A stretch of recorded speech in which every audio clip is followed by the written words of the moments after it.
Jatkamme keskustelua täällä ja siirrymme toisenlaisiin gangstereihin, eli Lapin järjestäytyneen rikollisuuden maailmaan. Fiktiiviseen sellaiseen, eikö niin, Mikko-Pekka? Hei vaan kaikille.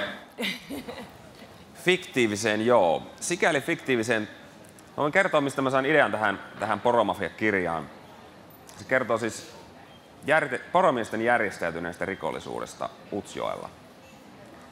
Idea tuli siitä, että mä olin muutama vuosi sitten, kun mä olin kirjoittamassa mun edellistä romaania Lapissa ja reissasin siellä, niin tapasin semmoisen sattumusten kautta semmoisen saamelaisen poromiehen.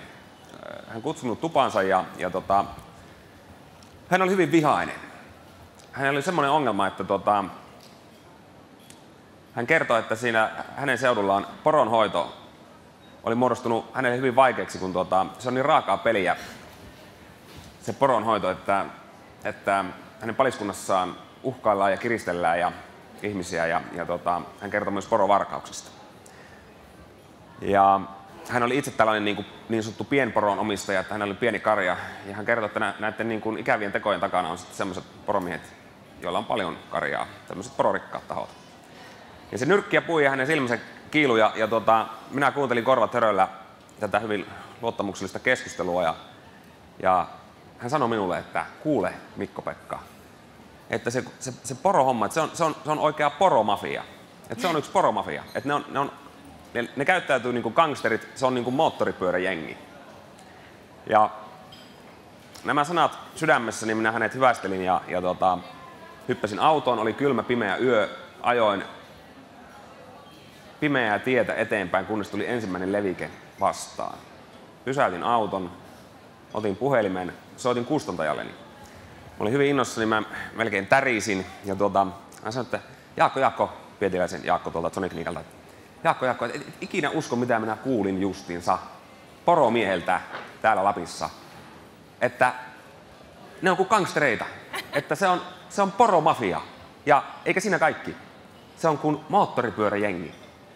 Ja tästä tuli se idea. Minä kuulin, miten Jaakon suu vettyi siellä luurin päässä Helsingissä. Ja hän sanoi, että Mikko-Pekka, siinä on sulla romaanin aihe, seuraava romaanin aihe. Ja nyt 3 vuotta myöhemmin se on valmis. Aivan mahtava idea. Ja tolleenhan ne tulee varmaan ne ideat nimenomaan oikeasta elämästä. Minä sanon tähän, että kysyt tuossa alussa, että onko tämä fiktiivinen. Niin. Se on ydinkysymys. Kirja on sillä tavalla fiktiivinen, vaikka tässä on tämmöinen niin kuin totuuden juuri taustalla, tämmöinen niin kuin tosielämän epäkohta, vääryys. Niin mä oon sen verran Lapissa ollut, että mä oon oppinut siellä, että pitää aina laittaa aivan helvetisti Lapin lisää tarinoihin. Ja tässä sitä Lapin lisää todella on. Eli mä oon tuonut Sisilian mafian toimintatavat, istuttanut ne sinne poromiesten maailmaan. Kaikille, jotka on nähnyt gangsterielokuvia tai lukenut gangsterijuttuja, niin nämä herrat, jotka tässä poromafiassa esiintyy, niin tulevat vaikuttamaan hyvin tutuilta. Mutta se minun mauste tähän niin kuin mafia-genreen on se, että ne on todellakin poromiehiä, eikä siinä kaikki poromiehiä ja liivijengiläisiä, koska niin kuin Lapissa kuulin, niin ne eivät ole pelkästään kuten mafioosoja, he ovat myös niin kuin moottoripyöräjengiläisiä, mutta koska Lapissa on tuo pyöräilykausi aika lyhyt, niin tässä poromafiassa liivijengiläiset eivät suinkaan aja moottoripyörillä, vaan tietenkin moottorikelkoilla. Nimenomaan. Poromafia on teos, joka saattaa herättää ristiriitaisia tunteita saamelaisten keskuudessa tai kulttuurissa. Oletko valmistautunut tähän jotenkin? No, sillä tavalla on valmistautunut, että se on vähän niin kuin, että kirjoittaapa mitä tahansa, niin aina pitää johonkin palautteeseen valmistautua. Ja mä ymmärrän, että kun minä kainuulaisena, helsinkiläistyneenä kainuulaisena kirjoitan saamelaisista, niin heiltä saattaa joku tietenkin kysyä, että mikä sinä olet meistä kirjoittamaan ja miksi vielä kirjoitat tällä tavalla, että me olemme tämmöisiä niin kuin rikollisia. Mutta ne koelukijat, mitä mulla on ollut, niin saamelaisista, niin ei ole ainakaan vielä tulleet minun laalle koputtamaan. On saanut ihan kehuja. Ja sitten se on myös niin, että tässä kirjassa minä kohtelen saamelaisia niin kuin kaikkia muitakin ihmisiä minun kaikissa muissakin kirjoissa. Eli hyvä ja paha ei niin kuin, se ei ole mikään niin kuin heimoraja sillä tavalla, että saamelaiset olisi pahoja ja suomalaiset hyviä, vaan hyviksiä ja pahiksia on yli heimorajojen. Ja tässä kirjassa on myös todella hyveellisiä sankarihahmoja saamelaisia. Minkälainen sun henkilökohtainen suhde saamekulttuuriin on? Sä oot asunut lähellä sitä kulttuuria, mutta kuinka paljon sä oot ollut tekemisissä saamelaisten kanssa? No mun tausta on se, että mä oon asunut 20 ensimmäistä vuotta Kainuussa ja sitten toiset 20 siihen päälle sitten täällä Helsingissä, mutta mä oon käynyt Lapissa paljon niin kuin retkeilijänä ja toimittajana ja nyt sitten kirjailijana. Ja varsinkin näissä niin kuin kirjailijahommissa niin olen saanut paljon niin kuin saamelaisia ystäviä ja sitä kautta niin kuin oppinut heistä ja kuullut heiltä tarinoita. Ja sitten mä oon lukenut tietenkin paljon taustakirjallisuutta. On erinomaisia teoksia, esimerkiksi Veli-Pekka Lehtolan saamelaisteokset, niin ne on niin kuin, niitä on lukenut. Mutta siellä olemalla niin kuin, musta niin kuin parhaiten oppii saamelaisten maailmasta ja saamelaisuudesta menemällä erämaahan. Koska Ylä-Lappihan on, ja Lappi ylipäätään, niin se on aikamoinen autiomaa. Ja jos ajatellaan, saamelaiset on yksi luonnon kansoista, se on meidän niin kuin luonnonkansa, niin se erämaa on minusta niin kuin paras koulu niin kuin siihen maailmaan. Ei se asfaltoiduilla alueilla eikä ruutokaava-alueilla, niin ei niin kuin alkuperäiskansasta kyllä opi oikeastaan mitään. Sekö oli sun taustatyö, että sä lähdit erämaahan kirjoittamaan kirjaa? No sillä tavalla taustatyö, että ennen kuin mä rupesin kirjoittamaan niin kuin kaunokirjallisuutta, niin mä retkeilin paljon Lapissa. Käyn siellä edelleen, mutta mä luulen, että niinä vuosina, kun mä 2000-luvun alussa kävin vaeltamassa Saariselällä ja Muotkatuntureilla ja Käsivarressa ja Lemmenjoella ja niin kuin suurissa kansallispuistoissa siellä tiettämissä erämaissa, niin sieltä jäi jotain semmoista niin kuin Lapin hulluutta niin kuin minun niin kuin sisimpään, joka sitten yhtäkkiä vuonna 2008 purkautui, kun mä rupesin sitten tekemään niin kuin proosaa. Siis mä en osaa muuten sitä selittää sitä asiaa. Mä haluaisin, että selittäisit vähän lisää siitä Lapin hulluudesta. Sä oot joskus sanonut, että Lapissa asuu maamme mielenkiintoisimmat ihmiset. Kerro, miksi? No, mulla on semmoinen niin kuin näppituntuma, että jos suomalaiset on jääräpäitä, me ollaan jääräpäinen kansa, sehän on niin kuin ulkomaaltakin tunnustettu, niin kaikista jääräpäisimmät suomalaiset asuu kyllä Lapissa. Ja kaikista jääräpäisimmät asuu siellä Ylä-Lapissa. Ja se vastarinta on niin kuin kiveen kovaa. Et siellä vastustetaan EUta ja Helsinkiä ja hallitusta ja kaikkia mahdollisia edistyksellisiä asioita hyvin niin kuin kiveen kovin sanankääntein. Ja muistan kun mun ensimmäistä romaania Terveiset Kutturasta, kun olin tuolla Kevon tutkimusasemalla kirjoittamassa, niin siellä oli semmoisia työmiehiä samaan aikaan aulassa istu. Ja ne oli korjaamassa semmoista laboratoriota siellä. Ja mulla oli läppäri sylissä, yksi kaveri kysyi, että no minkälaista kirjaa sinä oikein kirjoitat? Ja mä sanoin, että no tämä Terveiset Kutturasta, minun ensimmäinen romaani, niin tässä tulee semmoinen kirja, missä Lappi julistautuu itsenäiseksi ja aloittaa sodan Helsinkiä vastaan. Niin yksi niistä herroista sanoi, että jaa, semmoista sotahan me ollaankin täällä mietitty. Toinen jatkaa, mutta kun meillä on vain metsästysaseita. Tarvittaisiin sarjatuliaseita. Ja tämmöinen puhe on niin kuin Lapissa ihan tavallista ja ei siinä ole mitään ihmeellistä.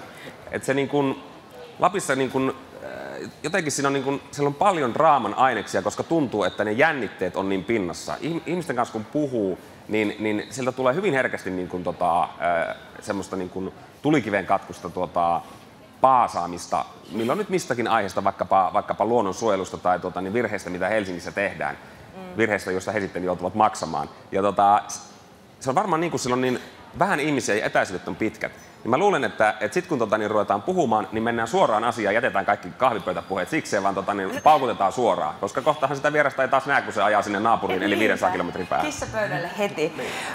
Poronmafia kuvaa myös aika semmoista konservatiivista ja jopa alkeellista arvomaailmaa liittyen esimerkiksi naisten tai tasa-arvoon ja sitten siinä on vähän jopa semmoinen väkivaltainen suhde demokratiaan. Kuinka lähellä totuutta tämä nyt sitten on sun mielestä? No kyllähän me niin kuin varmaan kaikki demokratiassa, jopa Ylä-Lapissakin, missä etäisyyttä on pitkiä ja valtion läsnäolo vähäistä, niin kyllähän sillä niin kuin demokratia uskotaan.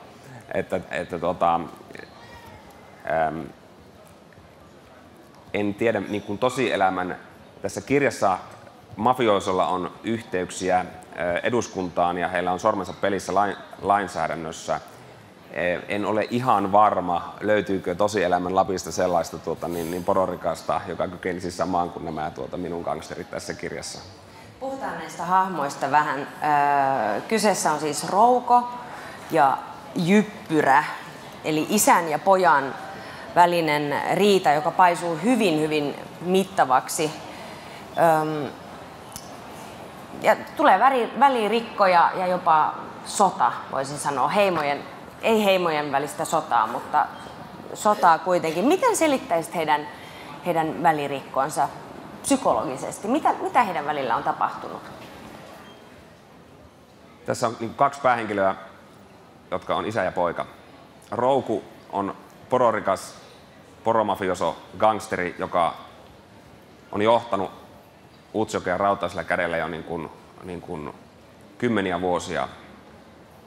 Ja tarina niin kuin alkaa siitä, kun Rouku riitaantuu esikoispoikansa kanssa peruuttamattomasti. Tulee tällainen niin kuin perheen sisäinen kriisi. Se perintöprinssi Roukun poika Jyppyrä, jonka olisi tarkoitus periä hänen isänsä valta-asema ja poroomaisuus, ryhtyy taistelemaan isänsä vastaan, koska hän on syvästi pettynyt isänsä tavallaan hirmuvaltaan siellä Utsjoella.